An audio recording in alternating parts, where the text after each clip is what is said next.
அல்லாஹ்வுடைய தூதர் முஹம்மது ரசூலுல்லாஹ் ஸல்லல்லாஹு அலைஹி வஸல்லம் அவர்கள் சொன்னார்கள், நான் இந்த உலகத்திலே ஒருவருக்கு சஜ்தா செய்யுமாறு ஒருவரை பணித்திருந்தால் கணவனுக்கு மனைவியை சஜ்தா செய்யுமாறு பணித்திருப்பேன். இதை விட என்ன வேண்டும்? முஹம்மது ரசூலுல்லாஹ் ஸல்லல்லாஹு அலைஹி வஸல்லம் அவருடைய இந்த வார்த்தையை விட என்ன வேண்டும்? பெண்களே, ஒருவருக்கு சஜ்தா செய்யுமாறு பணித்திருந்தால் மரியாதை நிமித்தமாக கணவனுக்கு சஜ்தா செய்யுமாறு என்னுடைய சமூகத்துடைய பெண்களை பணித்திருப்பேன். லா இலாஹ இல்லல்லாஹ். அல்லாஹ்வுடைய தூதர் ஸல்லல்லாஹு அலைஹி வஸல்லம் சொன்னார்கள், பெண்களே, சொர்க்கத்தின் எல்லா வாசலின் வழியாகவும் உங்களுடைய பெயர் அழைக்கப்பட வேண்டுமா? அல்லது அழைக்கப்படாமலேயே எந்த வாசலின் வழியாக நீங்கள் நுழைய வேண்டும் என்று ஆசைப்படுகிறீர்களோ அந்த வாசலின் வழியாக நீங்கள் நுழைய வேண்டுமா? கேளுங்கள். இதா ஸல்லத் இம்ரஅத்து ஹம்ஸஹா,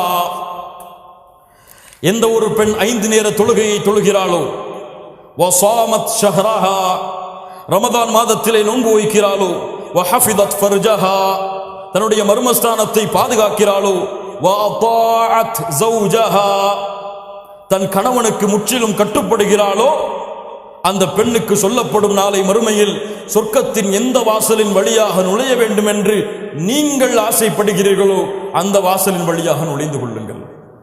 அல்லாஹ் அக்பர். வஅதாஅத் ஸௌஜஹா, கணவனுக்கு கட்டுப்படுதல் அதில் மிகப்பெரிய தன்மை.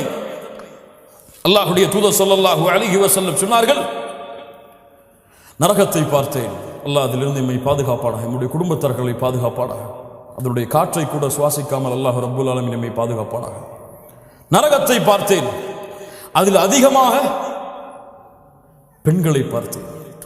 ஏன் அல்லாஹ்வுடைய தூதரே? அன்சாரி பெண்கள் கேட்டார்கள், ஏன் அல்லாஹ்வுடைய தூதரே அதிகமாக சாப வார்த்தைகளை பயன்படுத்துவீர்கள், கணவனுக்கு மாறு செய்வீர்கள், கணவனுக்கு மாறு செய்வீர்கள்? அல்லாஹ்விற்கு இணை வைத்த காரணத்தால் அல்ல, கொடிய குற்றங்களை செய்த காரணத்தால் அல்ல, கணவனுக்கு மாறு செய்தால் நரகம்.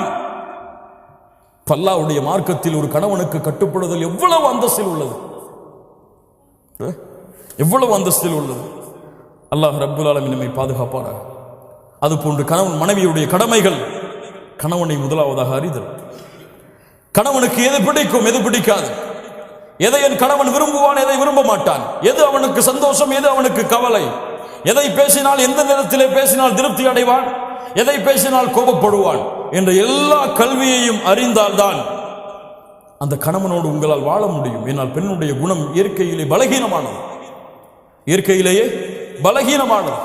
தன்னுடைய விருப்பப்படிதான் எல்லாம் நடக்க வேண்டும் என்று ஒரு பெண் விரும்புவாள்.